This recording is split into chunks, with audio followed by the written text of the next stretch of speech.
time to really sit with it and not analyze it, but to let it evolve and for us to evolve as artists, which we usually don't get since we are always running around and there's so much frenetic energy about modern living that I find that it counters what an artist really needs to be to be genuinely creative. And we're live. I see it. Can you tell everyone that they're live right now? Okay, everyone, we're going to go live now.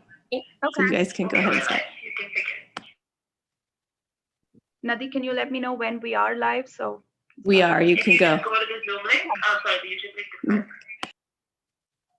Hi, everyone, and thank you for joining our very first State of the Arts Fireside Chat. I'm Lavanya Govindarajan from Earcom Dance Company, our Texas partner for Drive East 2020. And today we have with us a wonderful panel of artists, dancers, and a musician. And we want to take this opportunity to understand that during this stay at home or lockdown in some cases even, how are they adapting to this situation, and how is their, in terms of teaching, in terms of performance, and in terms of practice, how it has affected them, and what is their mental frame of mind during this time. So we just want to let you know that we are live on YouTube, and if you have any comments or questions for the artists, please feel free to ask during this conversation. We want to make it as interactive as possible, and we want everyone to join in this chat with us. So without any further ado, I am going to introduce the artists. And so I'll start with Shankarana. The world is literally the senior dancer in Guru Shankar Kandaswamy's stage. He circles the globe throughout the year, fulfilling his busy schedule of choreographing, performing, and training. A graduate of the University of Auckland in New Zealand, Shankarana has subsequently gone to hone his artistic skills at the Kalai Kaveri College of Fine Arts, Bharatidasan University in India. Trained in Bharatanatyam, Odissi, Western classical ballet, and other regional classical styles of India, Shankarana heads the Bharatanatyam faculty of the Temple of Fine Arts, Malaysia, where he was trained and continues to serve as artistic director, choreographer, and performer. His sound working knowledge in Sanskrit and Tamil, plus his Carnatic music training, makes him double up as a resource person and musical composer for dancers in Malaysia. I actually want to say all over the world. So welcome, Shankarana. Thank you so much for joining us. Thank you. Next up, Mesma Belsare is a dancer, painter, and actor, described by the New York Times as a tour de force, a true act of transcendence, as mesmerizing as staring into the heart of fire by the Dance Current magazine, and possessing a capacity for intense involvement by the Hindu. Ms. Belsare studied Bharatanatyam in India under Sri Shankar Hombal at the Kala Padma Academy and under Padma Shri Geeta Chandran at the Natya Vriksha Academy of Performing Arts. She's continuing her studies with Maya Kulkarni in New York City and creating new dance works inspired by classical, visual arts and architecture, Sanskrit literature, and Greek mythology and philosophy. Welcome, Ms. Maji. Thank you so much for being with us today. Thank you. Jayita Datta is a Kathak dancer based out of Bangalore, a solo artist of the Lucknow Gharana and founder of our Kathak Institute, Nahabat, at Bangalore. She has performed as well as taught Kathak extensively across India, Europe, and Russia. She holds a Visharad in Kathak from Prachin Kala Kendra, Chandigarh, and has received multiple artistry awards in the field of Kathak, including prestigious diploma and medal as preserver of cultural arts, heritage in arts from International Dance Council, UNESCO in 2018. Thank you so much, Jayita ji, for joining us. Thank you. Prashant Radhakrishnan is a versatile saxophonist, steeped in both South Indian classical, Carnatic, and jazz music. A disciple of Carnatic saxophone pioneer Padma Shri Dr. Kadri Gopalnath, Prashant has had the privilege of being his apprentice for several years since 1996. He has furthered training with Dr. T.R. Subramania and has, as well as mentorships with other senior artists in India. His studies of jazz led him to express original music arising from both Carnatic and jazz, as well as traditional Carnatic music on the saxophone. Prashant has shared this music around the world through albums, performances, artist residencies, lecture demonstrations, and teaching. Prashant, thank you so much for joining us. I tried to really remember all of your achievements, but I am surrounded by panelists artists that have achieved so much that I really had to read it out of my phone. But coming back to topic at hand, Shankar and I want to start with you. You've been traveling so much all around the world, like I said, teaching, performing, choreographing. How has this lockdown affected you? Do you feel boxed in, or what is your mental frame of mind? Actually, Lavanya, it's been quite good for me actually, because I was quite tired of traveling and living out of a suitcase. And actually, it has given me time to compose quite a few things. I composed, I don't know whether you had seen it, I placed it on the Facebook, a couple of padams using only one mudra. So I used a Kartrimukha padam, I wrote it in Tamil, which confines the usage of all the Vinyogahas and wove it into a song on Lord Krishna, and similarly with Alapadma. And I wrote a couple of kavitvams, one on the Sadguru, which is on the spiritual preceptor, and the other one on Kali and Krishna. So I've been writing dance music and trying to set it to dance in this pandemic. It has been like, it's almost like a pressure cooker time, where you put yourself into this little box and actually you're cooking at a higher rate, which otherwise you may not do. So on the flip side, the pandemic does have some spin-offs which lock you down and pin you down so that you squeeze out the good, the artistry, the artistic juices from your brain, I suppose, and body. There were challenges in practicing in the house because I live in an apartment. So, but now it's a little better in Malaysia. So we are actually allowed to go out. So we are back at the Temple of Fine Arts where I have access to a studio. But then again, I think limits or limiting spaces and time actually makes you effective if you are that tad bit focused. So it actually gets you, even with online teaching, it happens on the dot. There's hardly time to socialize because you really can't talk and joke as much as you would do in a normal class.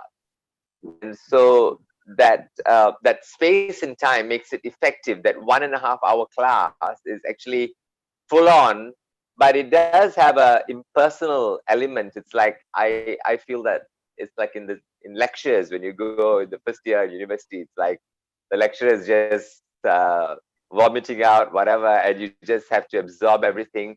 But Lavanya, you were there with this workshop. I try to couple it with teaching videos which talk about the rationale behind the choreography. So I post that video prior to the class, and that's like required reading. And I allow record of the session. So the Zoom allow record.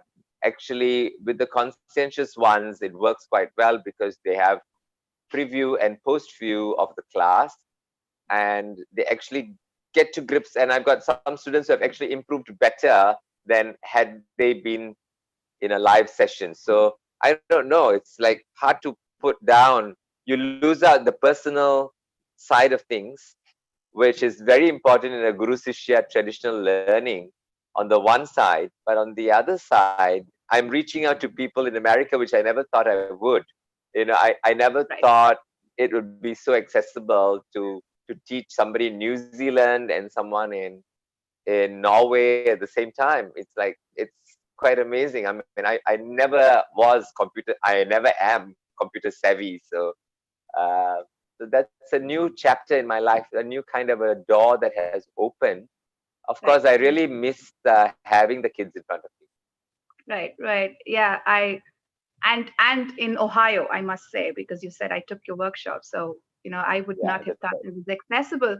But moving to Prasant, because I want to get the flip side of it, as a musician, you already have students across the world. You teach over Skype already. So what is your mental frame of mind in this lockdown, stay at home pandemic situation? I can't hear you. Were you on mute? Hear me now? Yes, yes, thank you. Well, thank you to all of you. It's wonderful to be here with you. Um, I don't have any particular frame of mind that I'm holding, but just experiencing as we continue through this. So there hasn't been any significant change per se. Of course, there are many external changes, but in terms of teaching over Skype, it's really, or Zoom or whatever the platform, it's really more of the same. Actually, I think the biggest change, if I could say there is one, is I'm doing more teaching. So, which has an important function for for this art to continue. So I'm happy to be doing that. But yeah, it's been quite nice in terms of being able to, like Shankar was saying, not have to travel as much. I have 2 kids, and so I don't have to, one of them, I didn't have to drive to school 2 times a day and back. So, little things like that can be good in a way. Right. Yeah, I mean, that's a different frame of mind, right? So, Jayita ji, I want to ask you about how you're dealing with this situation. I know Bangalore was under lockdown for a few weeks, was it? So, Hi, are you able to hear me? yes, we are. Okay. Glad to be here. Thank you so much. Happy to listen to so many perspectives. Yeah, the lockdown was pretty long here, and then it was lifted and it was brought back for a short duration. So just because before my drive east, it was like almost a complete lockdown, and I was just trying to figure out how can I do this. So space challenge has been very acute for me. I live in an apartment like many others here spoke about, and I really don't have any space to do my kind of very, very, very, Kathak intense riyas.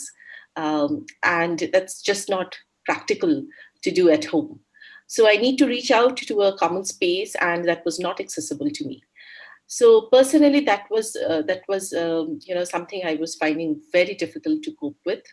Having said that, I started looking at alternatives. So I started really looking into a deep thinking process as part of my riyas, which always my Guru Maharaj Ji used to call this manan riyas. Manan as in something that you do very internally and you don't have to do it physically. So I got to practice that a lot out of compulsion.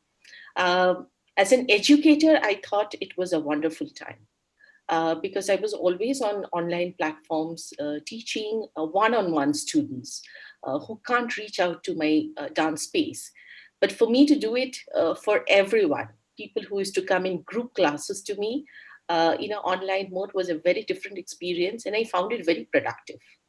Of course, it sometimes does lack the little personal connect, but content-wise, the pre-class, post-class sessions were very effective. People were very accommodative. They came forward, they shared their practice clips with me, and I could do a lot of outside class work for them. So I thought as an educator, I felt good about this whole process, though I miss seeing people. Um, I also started working on a lot of very interesting collaborations with other artists of the city and also other artists across the globe. So people would do very small vocal pieces for me, and they would want to see what's my take on that. Of course, through the lenses of Kathak.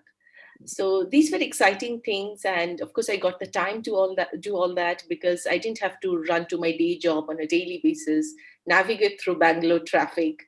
Um, Few good experiences because of that. Lockdown was hard, It's hard because you have to not just do dance and think about dance, but realize you're as much human, trying to put, everything else also back in its space, starting from cooking to washing to cleaning and doing everything. And that's why I'm also creating a small new work on Kathak, which is about this multitasking that we did during lockdown. So I'm hopeful that will be up in another couple of weeks. Good. I mean, I'm sure we're all very excited to see that, because it seems like a very interesting topic. We have one question, but before that, I want to hear from Mesmaji, because you've gone through New York, has been through the lockdown as well, and you spoke about having space constraints while practicing for your performance. So can you talk to us a little bit about what your frame of mind is during this period?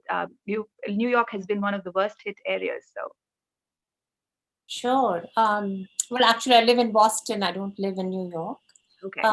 And since March now, it's about 6 months almost since we have been experiencing this new world situation where everything seems to have drastically changed. And for me, in March, I was right in the middle of preparing for a 2-hour-long solo performance night at the Boston Center for the Arts in June. And all the marketing and all the preparation and rehearsals and costume making and all that, we were in the thick of it. And suddenly, everything shut down. So that was a little bit of a setback. But, artists are resilient people. We bounce back. We have coping skills. We have survival skills. Our art teaches us to be strong and to keep going no matter what. And I think that's exactly what happened in my case. I just, got up and I said, okay, what's next? What can one focus on? And like most people here, I have a very small living apartment, so I can't dance here in my apartment, and the studios were closed, so there was nowhere to practice. So immediately I panicked, and then I had, then I got very frustrated, of course.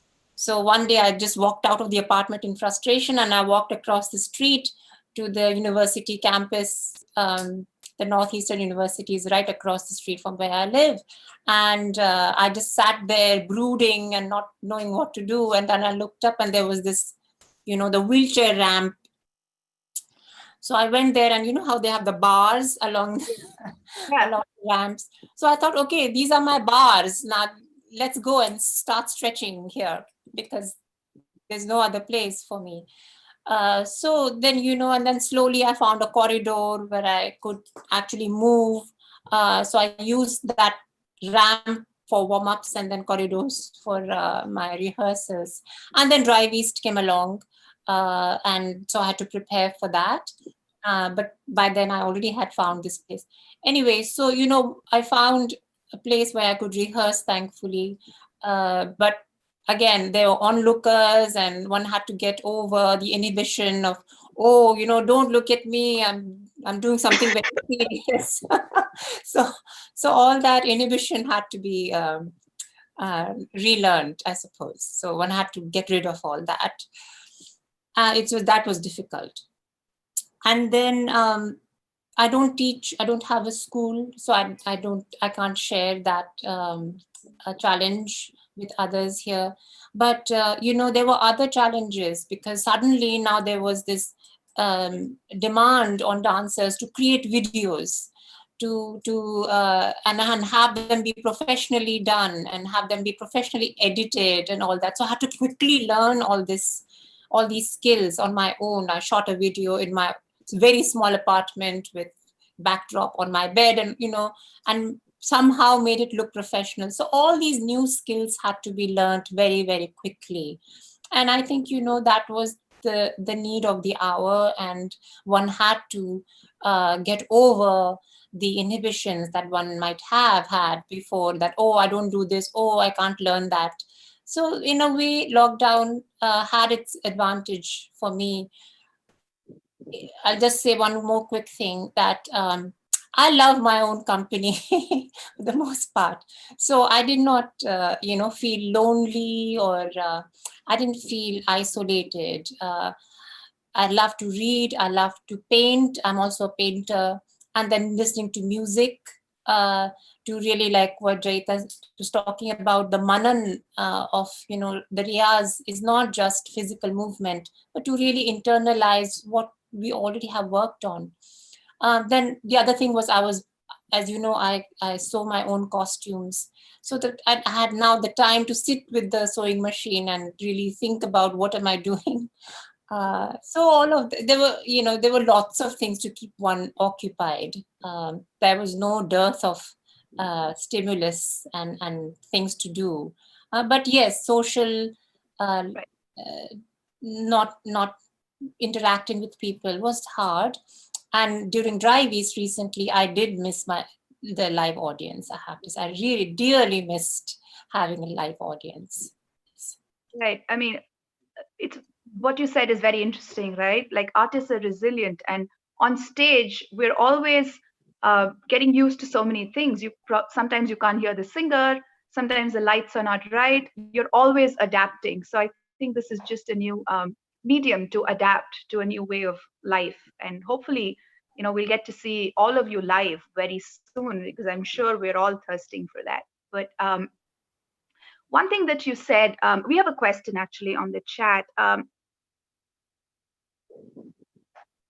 So there's a question that says, how do you ensure your students are satisfied online? I think, Shankarana, can you elaborate on that?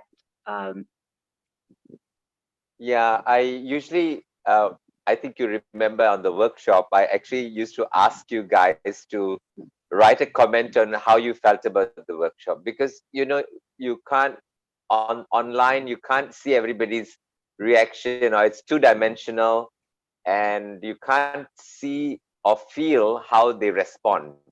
So I was like talking to a screen of faces, but I couldn't actually know how, through body language, I couldn't find out or intuit. So I actually got them to write initially how they felt, and everybody felt good. So that was a good thing. Then after that, I don't do that anymore now. I kind of intuit it. But yeah, it's the same with audiences, because I suppose when you perform, you really can't feel the pulse of the people who watch you, and you don't know how they feel or react. So that's the impersonality of the whole thing, the kind of that tad bit removed from Right. reaction. Yeah, that's very interesting. Jaita ji, what's your opinion on how do you ensure that your students are actively learning and they are satisfied with online medium? So I have a very interesting mix. So I have about 60% of my students who are very young. So in fact, children. And it's very interesting to see how they respond to this change even more smartly than most of us. So they have all figured out how to use these platforms very effectively, send me the hearts when they want. So jokes apart, I do stop by and I seek feedback in the middle of the class. I don't call it feedback to them, but I just do a cross check. I go through the windows. I focus on certain people and I ask them to show, because I feel that they're doing it really well and others can watch that. So I try to create the class environment as much as I can. Of course, start with a 5-minute where I check with them whether they're comfortable with their previous lessons. Have they heard the audio clippings of the feedback of their work or their routine that I've given to them? And do they have any questions? So I try to keep it as much interactive as possible. One good thing I have observed with children classes is now the parents are very active and involved about their classes, because I occupy almost 1.5 hour, couple of days in the week in their living room now. They all know my voices, my style of teaching, and it kind of puts a little more accountability as parents to make their children practice. Didi is putting so much effort, what are you doing? So it has become such a huge collaborative relief for me. And when it comes to grown-ups, and a lot of my students are from Bangalore, and all of you know it's like the Silicon Valley of India. So people know how to use their IT infrastructure really well. I'm personally myself an IT engineer as well. So we are kind of okay. We know how to give feedback. We know how to talk out things. We know how to quickly pass on certain comments which can make a drastic change to the next half of the conversation. So it's been good, and I feel I've been more open to listening, and switching context and doing those things better than what I would have done in class. So it's been good. It's been quite enriching an experience and going good. Yeah, I mean, like I said, I have a 7-year-old, and she's now adapted Zoom and changing backgrounds and going from speaker view to gallery view, and they pick up really quickly. So it's good to hear it's going well. The next generation, I think, is obviously they're smarter than the previous generation. But Prashant, I want to ask you, what has been your inspiration during this lockdown? Because we get inspired by so many things, right? You go out, music especially, like by nature, like by sounds outside, traffic, you find rhythm in that. But what has been where have you gotten your inspiration during this time? Well, for me, the inspiration can really come from anywhere, but it mostly just comes from our own inner beingness. That's once you're comfortable with that, then it just automatically flows. So I don't really have to look for it, and it usually appears on its own for me. Okay. Mesmerji, I know you said you like your own company, right? But then as dancers, you do get inspired by a lot of things. Like, I watched you do animals and how they move. So how has this lockdown inspired you differently? Well, I have to say that, now we are spending so much more time on the digital platform. We are exposed, we are actually putting ourselves into positions where we are able to watch a lot of other artists, what kind of work they're doing, and what kind of dialogue is happening. A lot more people are coming out and having these conversations about what does it mean, from the range of topics is very wide. I don't want to get into all that. But what has inspired me is the prolific nature of artists themselves. What has inspired me is knowing that I am not alone in facing these challenges. I think that when we talk about words like community and organized groups working together, inclusivity and all that, we talk about these words, but what do they really mean? When we talk about communities, for example, artist communities are far and few in between. We are all busy doing our own work in our own studios, and as it should be. We have to stay focused on what we do. But this time has, not prodded is not the right word, but it has inspired people to come out of their studios, to come out of their work mode and really share with everybody. So I've really enjoyed listening to senior artists, inspiring people. I've enjoyed listening to other experts in other fields, not just dance, and other art fields, for example, organizers, funders, but also creative people who are invested in their creative work. So because we learn from all sectors, you see. So that has been quite inspiring to me. Which the opportunity I wouldn't have had that had I been running around in the so-called normal world. Yeah. to that point, do you find that there is now a lot of pressure to be present socially in the social media? Because you say you've watched a lot of people, so they're putting content out, but is there pressure on you to be present socially? No, I think that the pressure, only I can put pressure on myself. I don't think anybody can put that pressure. No, I don't feel that pressure at all. I think that every artist has his or her own way of, or own pace of creating and then sharing it. And that is a very, very subjective matter. And I don't feel the pressure at all. And I limit my exposure to social media consciously because my brain gets very confused on it. So. Right. No, because when the lockdown started, everyone was posting content, right? Everyone's trying to push out their content. There's so much. But then as time passes, they're also putting out less content. So I think the question more came from that point of view. Shankarana, what do you think? Do you think there is pressure for you to be present socially? I don't feel any pressure as such, but I do miss going to India to perform. That's one thing I totally miss. I miss the interaction with musicians and creating works with them. And that chemistry of being on stage and creating, especially a lot of the, how our Sanchari Bhavams and Kanaka is in dance.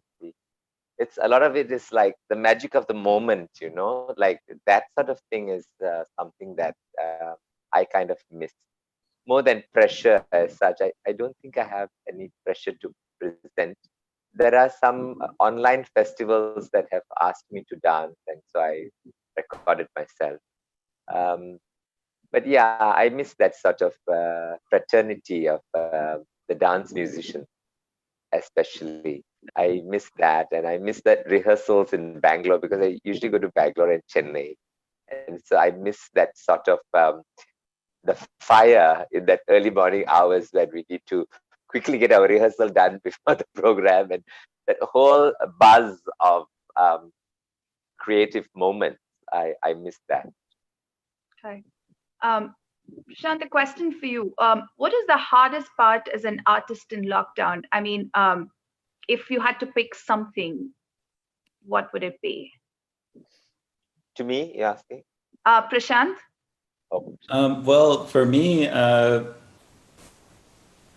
probably just not having normal performances, as a part of the regular schedule. Because that's there's teaching and there's performing and there's many different aspects to living a life in music or dance. Practice is, of course, a part of it, and but performing is just a natural expression of it as well. So there's less of that. I wouldn't say I really miss it and wish I had it, but that's one aspect of it. But I would, if I was in a similar situation to some of what you were saying, where you had to look for a place to practice, right? So I actually experienced that not during lockdown, but in a previous place I lived. I happened to have a neighbor who one day decided they didn't want to hear any sound from my place. I lived in a condo. So I actually had 3 years where I didn't have a proper practice space. And so I actually had to do something very similar to what you were mentioning, where I had to go to a public park and I had to do all kinds of weird stuff. So I would say I really identify with that experience in terms of having gone through that. Luckily now I'm in a place where the sound doesn't seem to bother anybody, so I'm okay. But if that was happening now, that would probably be my most difficult thing, because when you have the necessity to play or practice or work on that, you want to be able to do it without having to really work hard. It makes you very thankful for having the ability to do this, whatever that expression is. And I think that process did make me very grateful for and value more. I used to take it for granted. Yeah, this is just what I do, play saxophone, didn't think it was a big deal. But then just being able to take out that instrument was something I had to like work hard to do that at that point. So that's kind of the situation for me. I think that's not only artists, but even as human beings, I think we're just so grateful for so many things, like our health, just, just having our jobs, I guess, but, just so many things to be grateful for, even as just as human beings. But Jaitaji, in your post-concert interview, you specifically mentioned that you consciously are not doing a lot of online things. Is there a reason that you are approaching it this way?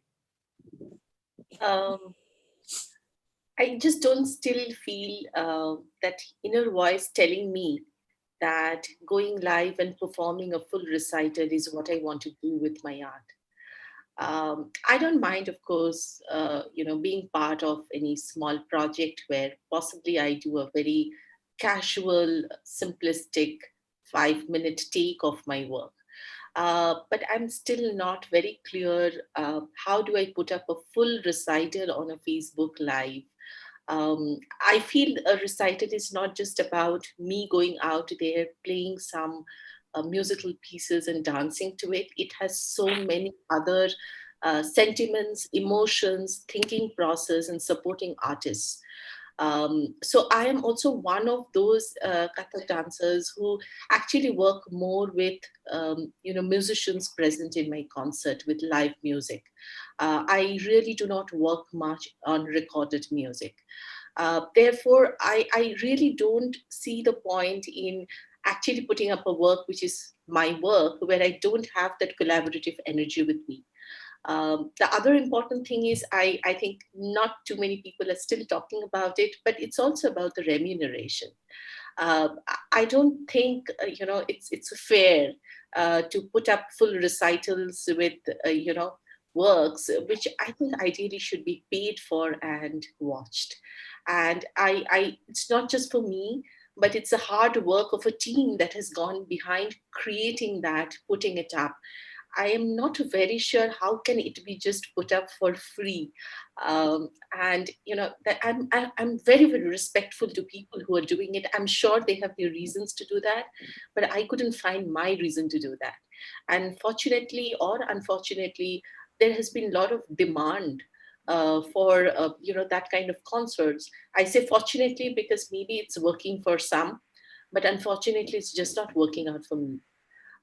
So primarily because I didn't have my inner voice, I didn't have my musicians with me. I couldn't find out a way to do it together live and in a professional way. And second, I couldn't see the entire economy moving that way. I just couldn't figure out how can it be free. It's as simple as that. Yeah, we have a question from Lavanya. Just give me a second. So when the world returns to some semblance of normalcy, will you continue using virtual platforms? And what aspects of in-person versus virtual media would you change after this experience? Mesmaji, do you want to take that? When the world returns to normalcy, will you continue using this online platform? And what aspects of it will you take versus in-person performances? Yeah, I think that's a very good question. It calls for a certain level of preparedness for when we go back to whatever the new normal will be. We don't know if we'll return to where we came from, right? We have no idea what the world is going to be. But yes, I think that now that the potential of the internet and other media has been known to most of us, perhaps we can continue to explore the communicative aspect of this medium or educational aspect that can be explored further to reach wider audiences.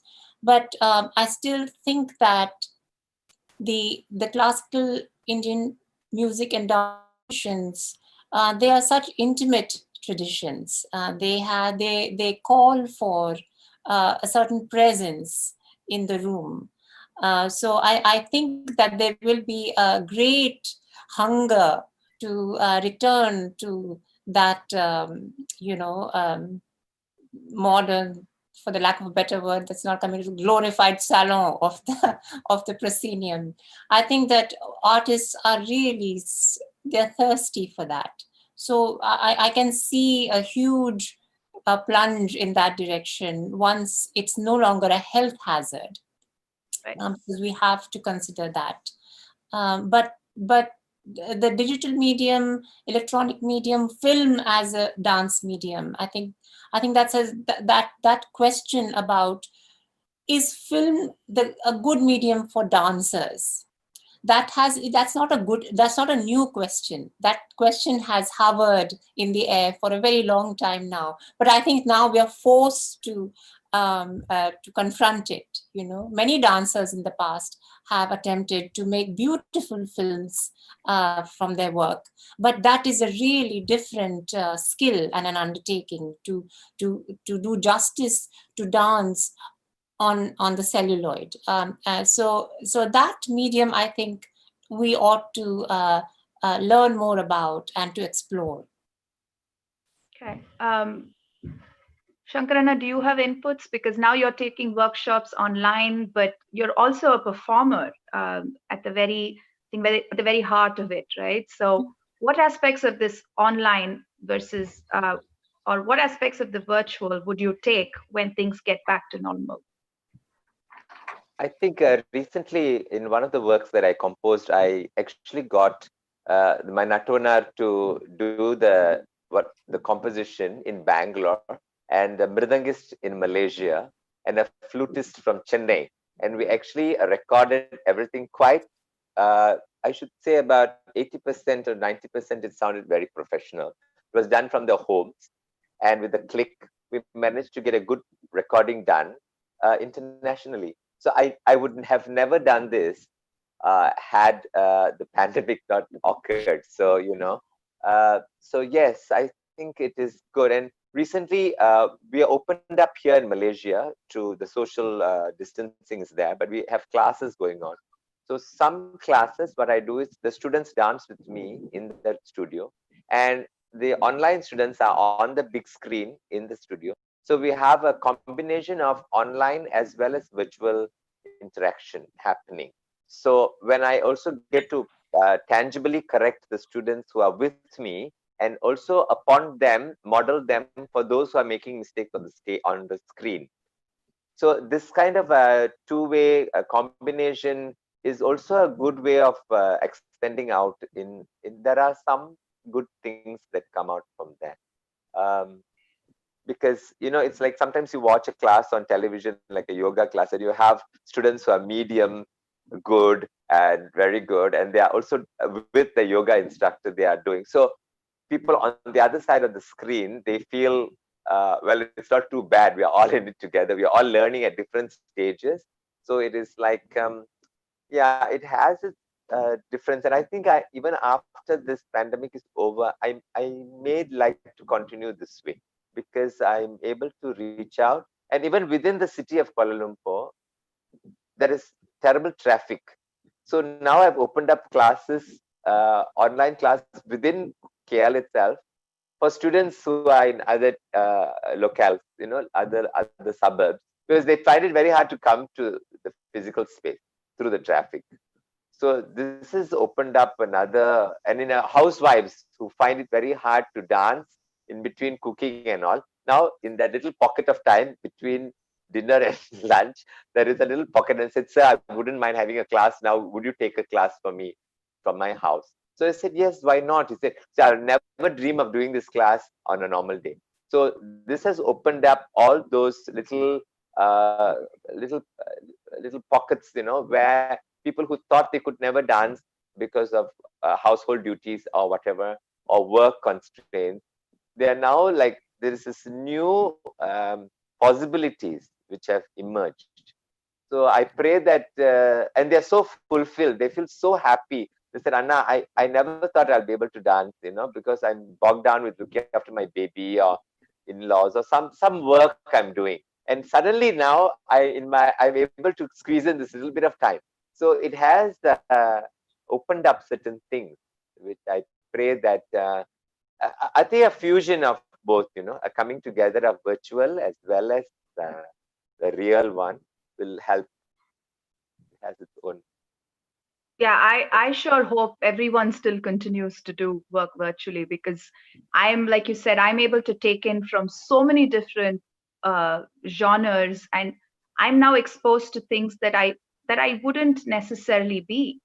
And especially live programs where I'm seeing I can interact with the artist as well and ask And we've them all questions. become closer, I think, Lavanya, like I don't know you before, and now you see, because of this pandemic, we've got to know each other worldwide, and the dance community has become a close-knit community with Right. international participation, So that Yeah. makes us a global family, which is so nice. Yeah. Just to put it in context, I I learned Bharatnatyam, I practice Bharatnatyam, so I've taken workshops from Shankaranna. So I think I know him from my workshops. Like he said, I wouldn't have known him before, so that kind of brought us, in contact and close together. So Prashant, I know you do classes online and on Skype, but now doing everything virtually. How has that changed, and what are you going to have you already imbibed certain things from the virtual to your face to face, or if not, how do you plan on doing it? Well, it's continuing the same, just all the people who I teach in person are online now. So I'm in this room a lot more. That's the main difference. But, like to what Shankar said, I mean, I had similar situation even before this whole thing hit. I would have some students who only live an hour away from me or half an hour just text me and say, "Can we do Skype today?" Because I have something going, I have a test or I have some work to do. So the convenience level is very high for some people, so they prefer that. The only downside for music, of course, is you can't play at the same time. So that's the only downside, and I don't know when that'll get fixed. But I think just continuing on. I mean, we're able to. I think there's just a trend with this increase in online that just dissolves the physical space concept. So I think when everything dissolves, in terms of this pandemic, if we are able to go out and do normal things again, I think there's going to be a combination, like what you were talking about, having our in-person and online, and just being able to expand much more for everybody. Right. We have a question on the chat. This is, I think, Mesmeri, if you want to take this. How do you perform differently for the camera versus a face-to-face audience where you cannot control which aspect of you they're watching? I know you mentioned that during your Driveys performance that you had no control over where the cameras were. So how does that change how you perform online versus face-to-face? Dance that is created for stage is different from dance that is created for film. Now I'm talking about film as an artistic medium. I'm not just talking about, recording a dance event. That's a different thing. I'm talking about two different artistic mediums and two different eyes, if you will. So there's the eye of the audience, the live eye, and then there is the eye of the lens of the camera, of the moving camera. And I think it's a really,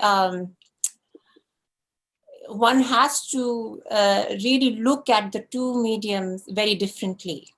The dance that is created for stage is a different kind of, it moves differently.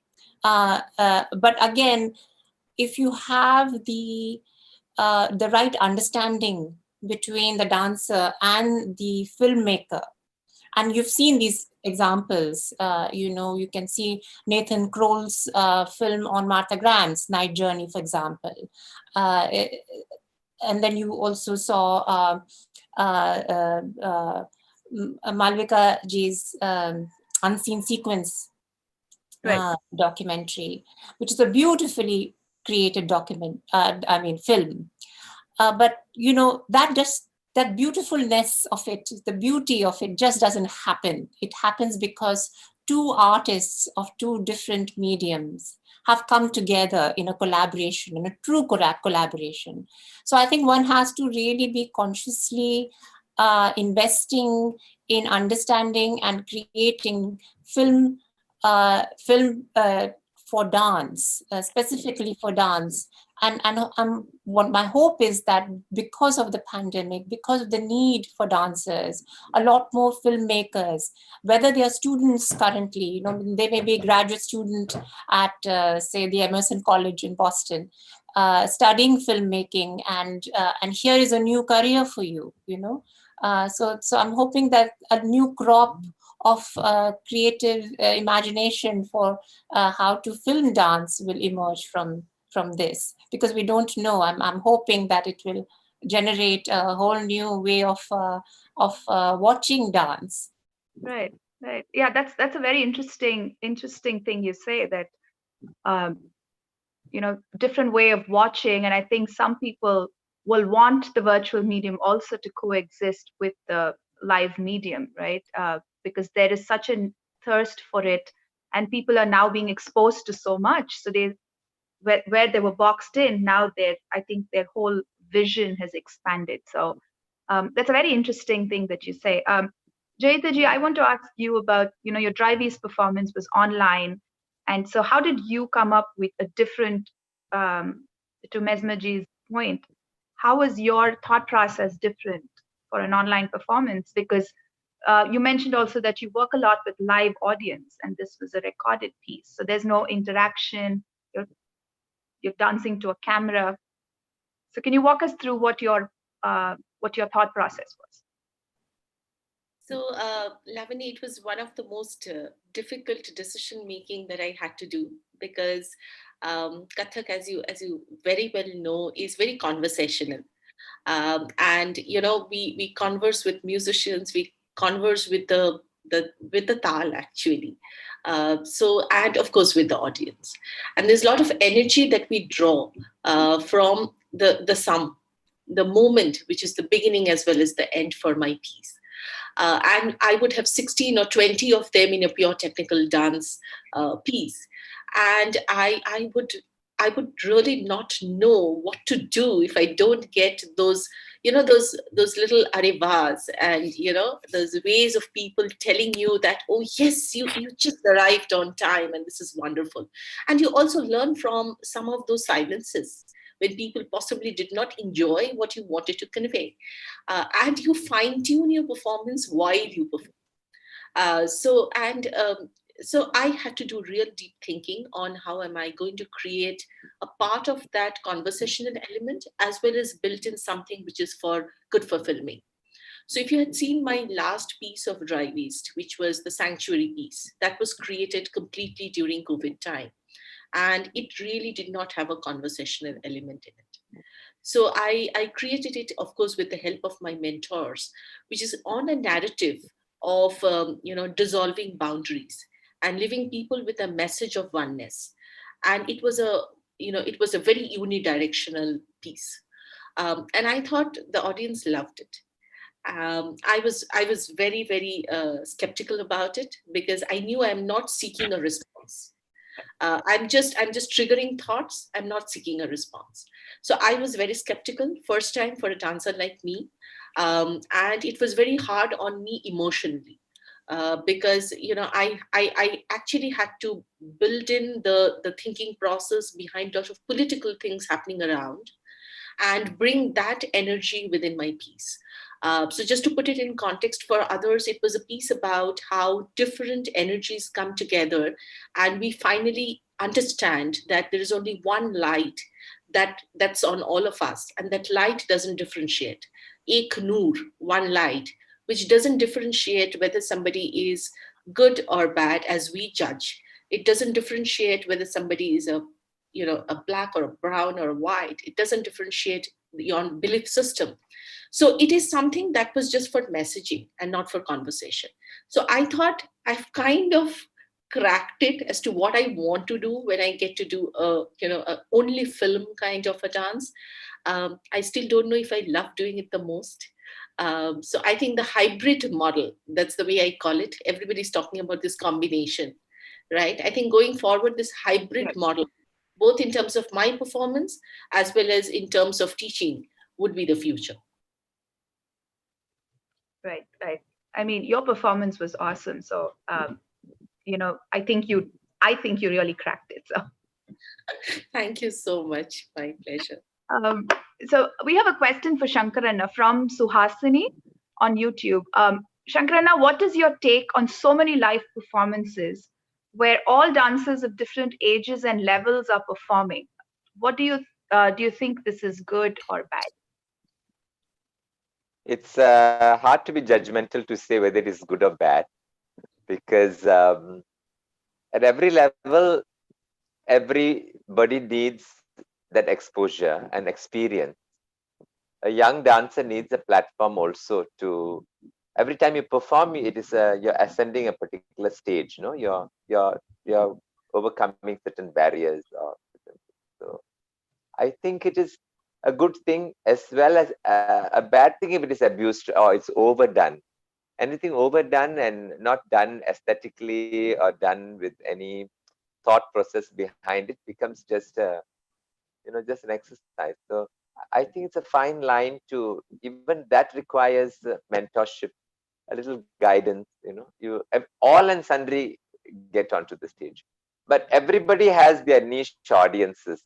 Like you go to a sari store, a sari that you don't like, someone else may love it. A dance form that, in my view, is not traditionally aesthetically correct, in my view, may be totally shattered with a whole huge audience saying it's wonderful. So I mean, I'm not saying that audiences are discerning, knowledgeable. It's audiences also fall into different categories. So we have audiences who know, who don't know, who are the masters, who are Bollywood audiences, who are cine audiences. So, and also coming back to the live programming and recorded programming. In a live programming, like for a dancer, the sustainability of the stamina, the artistry that peaks at a particular point because of a build-up of particular dance sequences. Sometimes in a camera we can cut and edit and paste. Like in Bollywood dance, they can only do like small little bits. You ask them to dance a full thing, they may not be able to do it because they don't have that resilience or the stamina to do it. So it has its different kind of points of view and different things. It's very hard to generalize these things because everybody is valid in a particular context or a particular, and to have a big heart to accept everybody. If you are not interested in that, then maybe you just don't watch it. Or that's the thing. I mean, recently there was a big argument about a senior critic saying it on the Facebook, why is everybody putting everything, shooting themselves dancing in the bedroom, drawing room, and without any aesthetic sense. But mind you, each one had their own audience groupings. I mean, it is a free world. It is a free world, and we cannot prescribe or put down these things. There is an audience out there for that, and there is an audience out there for this. So we just allow it. If you're not interested, you just don't watch it. That's what I feel. So because everybody has to grow, and we all has to live and let live, and in trying periods of time, we can't be too judgmental because people are struggling, no? So we have to have that compassion to allow that growth, whatever level it may be. You never know when that growth may hit somebody, or a proper guru or a proper mentor. All this is punya karmas that lead us to beautiful sangamas or associations. So then that will transpire a different sort of a growth. It may command a meeting. That social media may actually command some sort of a meeting ground where some guru may see a student who's dancing mediocre and say, hey, this person has a good potential. Let me approach and say, would you like to learn from me? Or come on, I will teach you this. So why not? I mean, just allow it, because it can transpire beautiful associations. Yeah, that was very beautifully said, because you get so much feedback, right, from people watching all over. And there probably is good feedback, and then there is feedback that says it's all rubbish, right? But then you also learn to take the bad ones and then maybe improve on yourselves. And you have global audience watching and global feedback. So yeah, I think that's a great point. So we've reached the top of the hour.